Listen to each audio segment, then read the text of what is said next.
एक अमीर घर की महिला संजना हर सुबह अपने पति मनीष के साथ कार में बैठकर शहर की भीड़ भाड़ वाली सड़कों से होकर ऑफिस जाती थी। बाकी लोगों की तरह ट्रैफिक उनके लिए बस एक रुकावट था, मगर रेड सिग्नल पर रुकते ही कुछ ऐसा होता था जो उनके दिल को छू जाता था। हर रोज छोटे छोटे बच्चे उनकी गाड़ी के पास आकर कुछ बेचते, कुछ भीख मांगते, और उन्हीं में से एक था कुणाल। न उम्र ज्यादा, न कद लंबा, बस 10 से 11 साल का एक नन्हा सा बच्चा था। कभी वह गुब्बारे लेकर भागता हुआ कार के पास पहुंचता, कभी हाथ में पुरानी किताबें, तो कभी रंग बिरंगे फूल। उसकी बातें इतनी मीठी थीं कि सुनकर लगता था जैसे कोई फरिश्ता सड़क पर उतर आया हो। एक दिन वह खिड़की के पास आकर बोला, आंटी गुब्बारा ले लीजिए, आपके बच्चे बहुत खुश हो जाएंगे। संजना मुस्कुराई। मैं गुब्बारे का क्या करूं? अपने बच्चे को दे दीजिएगा। संजना हंसते हुए बोली, अरे मेरे बच्चे नहीं हैं। कुणाल ने मासूमियत से सिर हिलाया। आंटी ले लो ना, सुबह से एक भी नहीं बिका। उसकी ये बात संजना के दिल में नमी उतर गई। उन्होंने 2 गुब्बारे खरीदे और कार आगे बढ़ गई। कुछ दिनों बाद वही जगह, वही सिग्नल, लेकिन इस बार कुणाल के हाथ में किताबें थीं। संजना ने मुस्कुराकर पूछा, क्या बात है, आज गुब्बारे गायब? कुणाल भोलेपन से बोला, आंटी गुब्बारे फट जाते हैं, नुकसान हो जाता है, आज किताब ले लीजिए, बस 20 रुपए की है। जरूरत न होने के बावजूद संजना ने किताब खरीद ली। धीरे धीरे दोनों के बीच एक अजीब सी लगाव की डोर बनती चली गई। हर बार गुजरते हुए संजना उससे कुछ खरीदती और चुपचाप नोट उसकी हथेली में सरका देती। कुणाल की मासूम मुस्कान किसी मरहम की तरह उनके भीतर उतरती जाती थी। फिर एक दिन वही सिग्नल, वही हलचल, लेकिन कुणाल नहीं। संजना बेचैन होकर शीशे से बाहर झांकती रही। दिल जैसे कह रहा था, आज वो दिखेगा नहीं, कुछ गलत हुआ है। तभी 2-4 बच्चे भागते हुए आए। मैडम, आप कुणाल को ढूंढ रही हैं? संजना की सांस अटक गई। हाँ, कहाँ है वो? उन बच्चों की आवाज पिघलती हुई सी लगी। दीदी, उसका एक्सीडेंट हो गया है। दुनिया जैसे पल भर में थम गई। क्या? कैसे? कब? उसकी हालत कैसी है? दीदी, एक कार ने टक्कर मारी और भाग गई। उसका सिर फट गया था। लोग उसे अस्पताल ले गए, पर उन्होंने कहा था बचने की उम्मीद बहुत कम है। संजना के हाथ कांपने लगे। आंखों से आंसू खुद ब खुद गिरते चले गए। दिल में एक अजीब सी टीस उठी, कुणाल के लिए भी और किसी अनकही कड़वी याद के लिए भी। उन्हें जरा भी अंदाजा नहीं था कि यह हादसा सिर्फ एक बच्चे का दर्द नहीं, बल्कि उनकी जिंदगी की सबसे बड़ी सच्चाई लेकर आने वाला है। वो सच्चाई जिससे उनका अतीत, वर्तमान और भविष्य सब हिलने वाला था। एक ऐसा खुलासा जिसे सुनकर उनकी दुनिया बिखर जाएगी। और यह मासूम बच्चा कुणाल, वो कोई और नहीं बल्कि उन्हीं का खोया हुआ बेटा था, जिसे पैदा होते ही एक मजबूरी ने उनसे छीन लिया था। संजना ने जैसे ही सुना, उसकी सांसें अटक सी गईं। घबराई आवाज में वह बोली, क्या तुम लोग मुझे उसके घर ले जा सकते हो? वे लड़के तुरंत बोले, हाँ आंटी, वह तो हमारे घर के बिल्कुल पास ही रहता है। संजना ने मनीष की ओर देखा। उसकी आंखों में बेचैनी साफ झलक रही थी। मनीष, मुझे यहीं उतार दो, मेरा दिल कुछ अच्छा नहीं लग रहा, मुझे उसे देखने जाना ही होगा। मनीष ने गहरी सांस ली और बोला, ठीक है, तुम चले जाओ, मुझे दुकान खोलनी है, पर जो भी हो तुरंत मुझे फोन करना। मनीष ने उसे वहीं उतारा। संजना एक छोटे बच्चे को साथ लेकर ऑटो में बैठी और घबराए दिल के साथ उस गली की तरफ निकल पड़ी जहां कुणाल रहता था। ऑटो रुका और जैसे ही संजना उतरी, उसकी नजर एक बुजुर्ग महिला पर पड़ी। उसे देखते ही संजना स्तब्ध रह गई। ये तो वह महिला, उसे वह बहुत अच्छी तरह जानती थी। उधर बुजुर्ग महिला भी उसे देखते ही ठिठक गई और अगले ही पल फूट फूट कर रोने लगी। वह कांपती आवाज में बोली, मैं तेरे बेटे को बचा नहीं पाई। संजना के पैरों तले जमीन खिसक गई। क्या मेरा बेटा कुणाल था? बुजुर्ग महिला ने आंसू पोंछते हुए सिर हिलाया। हाँ, वही तेरा कुणाल था, वही। बस इतना सुनना था कि संजना ने छाती पीटना शुरू कर दिया। मेरे भाग्य ही फूट गए। 10 साल बाद मेरा बच्चा सामने खड़ा था और मैं उसे पहचान भी न सकी। संजना रोते रोते बोली, वो कहाँ है? कैसी हालत है? मुझे उसे देखना है, अभी। गली की औरतें इकट्ठी होने लगी। एक ने पूछा, ये कौन है? एक इतनी बेचैन क्यों है? कुणाल की दादी ने आंसू पोंछते हुए कहा, अरे यही तो उसकी असली मां है। चारों तरफ सन्नाटा छा गया। किसी को यकीन नहीं हो रहा था, क्योंकि इतनी आमिर औरत का बच्चा इस हालत में कैसे जी रहा है। संजना का रो रो कर पुकारना पूरे मोहल्ले में गूंज रहा था, कुणाल, मेरे बच्चे, कुणाल। इस दर्दनाक सच्चाई को समझने के लिए हमें समय में थोड़ा पीछे लौटना होगा। साल 2020 में संजना कोलकाता की रहने वाली तब सिर्फ 19 साल की थी जब उसे अजय से प्यार हो गया। दोनों शादी करना चाहते थे, पर संजना का परिवार इस रिश्ते के खिलाफ था। लाख समझाने पर भी संजना नहीं मानी और एक दिन वह अजय के साथ भागकर शादी कर ली। वे दोनों शहर में एक छोटे से किराए के घर में रहने लगे, लेकिन इस कदम से उसके परिवार ने अपनी इज्जत दांव पर समझी और उन्होंने संजना से हर रिश्ता तोड़ लिया। 1 साल बाद संजना ने एक प्यारे बेटे को जन्म दिया, कुणाल। पर इसी बीच उसे पता चला कि अजय का सच क्या है। अजय एक खतरनाक गैंग से जुड़ा था, पैसों के लिए हत्या करने वाला। संजना ने उसे बहुत समझाया, अजय ये रास्ता ठीक नहीं, एक दिन यही लोग तुम्हें मार देंगे, हमारी जिंदगी तबाह हो जाएगी। पर अजय नहीं बदला और एक दिन वही हुआ जिससे संजना हमेशा डरती थी। अजय की दुश्मनों ने हत्या कर दी। संजना टूट गई। उसके पास न घर था न सहारा। वह मायके भी नहीं जा सकती थी, पर उसके पास उसका बेटा था। उसे बस उसी के सहारे जीना था। इतने में जब उसके माता पिता को अजय की मौत की खबर मिली, वे फिर आए और बोले, बेटी जो हुआ सो हुआ, तू अभी जवान है, हम तेरी दूसरी शादी करा देंगे, पर एक शर्त रखी, तुझे इस बच्चे को भूलना होगा। संजना सन्न रह गई, मैं अपने बच्चे को कैसे छोड़ दूं? लेकिन वे बोले, अगर यह बच्चा रहेगा तो कौन तुझसे शादी करेगा? उधर अजय के माता पिता भी पहुंचे और बोले, तू अपनी जिंदगी बना ले, हम कुणाल को पाल लेंगे, वह हमारा खून है।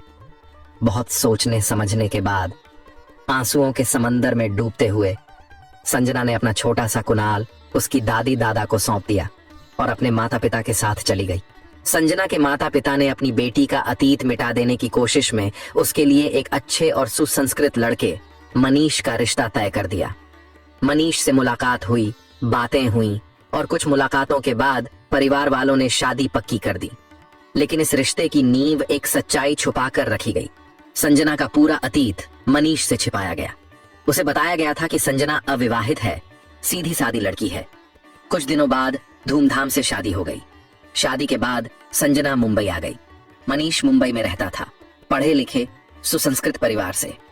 संजना की सुंदरता और उसकी गहराई भरी शालीनता से वह इतना प्रभावित था कि शादी के बाद हर किसी से यही कहता था, मैंने दुनिया की सबसे अच्छी लड़की से शादी की है। मनीष की सहारा मार्केट में मोबाइल की दुकान थी, कुछ कर्मचारी भी थे और काम इतना अच्छा चलता था कि घर में कभी पैसों की कमी महसूस नहीं होती थी। धीरे धीरे संजना भी दुकान पर हाथ बटाने लगी। दोनों साथ बैठकर काम करते, चाय पीते, हंसते, जिंदगी जैसे स्वर्ग गई। लेकिन जिंदगी की अजीब स्थिति देखिए, जब संजना की दुनिया संभल रही थी, उसी वक्त उसके छोड़े हुए बच्चे कुणाल की जिंदगी में तूफान आने वाला था। कुणाल के दादा का अचानक देहांत हो गया। उनके जाते ही घर में माहौल बदल गया। रोज बातें शुरू हो जाती, इस बच्चे को उसकी माँ छोड़कर भाग गई, अब हम क्यों पालें इसे, अनाथ आश्रम दे दो, बोझ कम होगा। लेकिन कुणाल की दादी किसी पत्थर की तरह अडिग थीं। वह कहती, ये मेरा अजय है, मेरे बेटे की आखिरी निशानी, मैं इसे कहीं नहीं भेजूंगी। इस जिद पर रोज घर में झगड़े होते। एक दिन कुणाल की बड़ी बुआ वहां आईं। उन्होंने देखा कि परिवार में हर तरफ तनाव ही तनाव है। बुआ ने दादी से कहा, माँ, अगर इतना झगड़ा हो रहा है तो बच्चे को मुझे दे दो, मेरे 2 बेटे हैं, मैं इसे मुंबई ले जाऊंगी। दादी ने तुरंत सिर हिला दिया, नहीं, मैं किसी पर भरोसा नहीं करती, ये मेरे साथ रहेगा। बुआ ने समझाया, ठीक है, तो आप मेरे साथ चलिए, मैं जहां रहूंगी वहीं आप भी रहेंगी। और इसी तरह कुणाल अपनी दादी के साथ मुंबई आ गया। समय बीतता गया। कुणाल अब 10 साल का हो चुका था, जिज्ञासुओं से भरा, शरारती और दुनिया को अपने ढंग से समझने की कोशिश करता हुआ। एक दिन उसने देखा कि उसकी उम्र के बच्चे रोज जेब में पैसे लेकर घर लौटते हैं। उसने पूछा, तुम पैसे कहां से लाते हो? बच्चों ने हंसते हुए कहा, मुंबई की सड़कों से रेड सिग्नल पर गाड़ियों के पास जाते हैं और मांग लेते हैं। कुणाल के मन में भी पैसे कमाने की चाह जागी। वह बोला, मैं भी तुम्हारे साथ चलूंगा। लेकिन दादी ने सख्त मना कर दिया, भीख मांगना बहुत बुरी बात है बेटा। कुणाल ने नटखट मुस्कान के साथ कहा, दादी, मैं भीख थोड़ी मांगूंगा, मैं तो सामान बेचूंगा, गुब्बारे। दादी ने अनिच्छा से सही, पर उसे रोक न सकी। और यूं कुणाल ने कुछ गुब्बारे खरीदे और रेड सिग्नल पर बेचने जाने लगा। कभी गुब्बारे, कभी फूल, कभी किताबें, जो हाथ लगता बेच देता। इसी दौरान उसकी जिंदगी में बिना किसी पहचान के उसकी असली माँ वापस आ चुकी थी, संजना। लेकिन दोनों एक दूसरे को पहचान नहीं पाए। संजना अंदर ही अंदर अपने बेटे को हर रोज याद करती, लेकिन उसके माता पिता ने सख्त हिदायत दी थी, कभी कुणाल का नाम मत लेना, कोई जान गया तो जिंदगी खराब हो जाएगी। इसलिए वह चुप रही, अपने आंसू तक किसी से बांट न सकी। कभी कभी मायके जाती तो बस इतना ही पता चलता, कुणाल अपनी बुआ के साथ मुंबई चला गया है। कितनी विडंबना थी, माँ और बेटा एक ही शहर में थे, एक ही सड़क पर खड़े थे, एक ही हवा में सांस ले रहे थे, पर पहचान की डोर टूट चुकी थी। संजना ने कई बार उससे नाम पूछा, घर पूछा।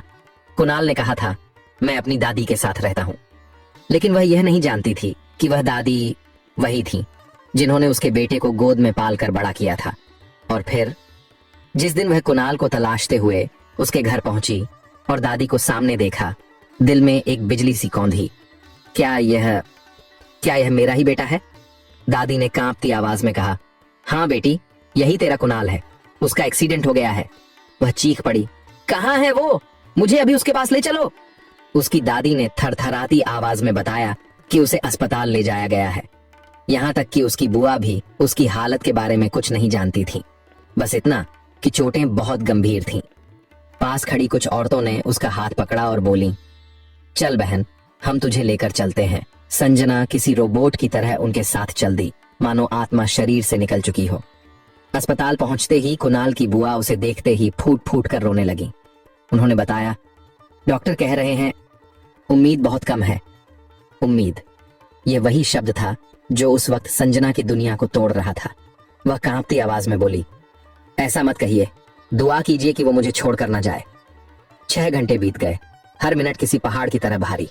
आईसीयू का दरवाजा बंद, अंदर कुणाल जिंदगी से लड़ता हुआ, बाहर संजना खुद से।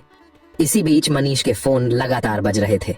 आखिरकार उसने एक बार फोन उठाया और टूटती आवाज में कहा, मनीष, उस लड़के के बचने की शायद कोई उम्मीद नहीं है, मैं आज नहीं आ पाऊंगी, माफ करना। मनीष हैरान था, क्या तुम अस्पताल पहुंच गई हो? ये कैसी बात कर रही हो?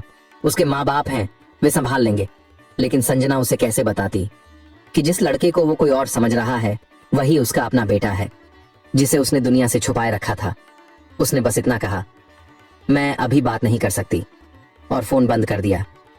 कुछ देर बाद एक डॉक्टर बाहर आया, चेहरे पर थकान और अनिश्चितता दोनों। अगर मरीज को होश आ गया तो वह धीरे धीरे ठीक हो सकता है, वरना कुछ कहना मुश्किल है। 3 दिन, मानो 3 साल। फिर तीसरे दिन शाम को डॉक्टर ने मुस्कुराते हुए खबर दी, लड़का होश में आ गया है, अब आप लोग मिल सकते हैं। उस पल रोने वालों की भीड़ में एक ही आवाज थी, सुकून की। सब एक दूसरे को गले लगाकर रो पड़े। संजना दौड़ती हुई अंदर गई। कुणाल की आंखें आधी खुली थीं। उसने धीमी आवाज में पूछा, आंटी, आप आ गई? संजना टूट गई। वह उसके सिर पर हाथ फेरते हुए बोली, बेटा, मैं आंटी नहीं हूं, मैं तुम्हारी मां हूं। उसने उसे सीने से लगा लिया और बरसों का दर्द, अपराध बोध और प्यार सब आंसुओं में बह गया। डॉक्टर ने फिर भी समझाया कि ज्यादा बात ना करें, बच्चे को आराम चाहिए। 3 दिनों से संजना ने मनीष को फोन नहीं किया था, उसका मोबाइल बंद ही था। मनीष चिंता में पागल हुआ जा रहा था। आखिर वह कुणाल के घर पहुंचा और पूरी सच्चाई जान गया। अस्पताल में उसने गुस्से से कांपती आवाज में कहा, तुम लोगों ने मुझसे धोखा किया है, हमारा रिश्ता यहीं खत्म। संजना सिर्फ सिर झुकाकर सब सुनती रही। जवाब क्या देती? उसके पास बची ही क्या थी? बस उसका बेटा, वह एक चीज जो वो किसी भी कीमत पर नहीं खो सकती थी। 1 हफ्ते बाद कुणाल घर आ गया। संजना उसकी देखभाल में पूरी तरह लग गई। जब उसने मनीष को फोन किया तो फोन ही नहीं उठा रहा था। 10 दिन बाद अचानक मनीष अपने घर वालों के साथ कुणाल के घर आया। संजना उन्हें देखकर फूट पड़ी। उसकी सास ने उसे गले लगाया और बोली, बेटी मत रो, चलो घर चलते हैं। संजना घबरा गई। मैं अपने बेटे को छोड़कर कहीं नहीं जाऊंगी।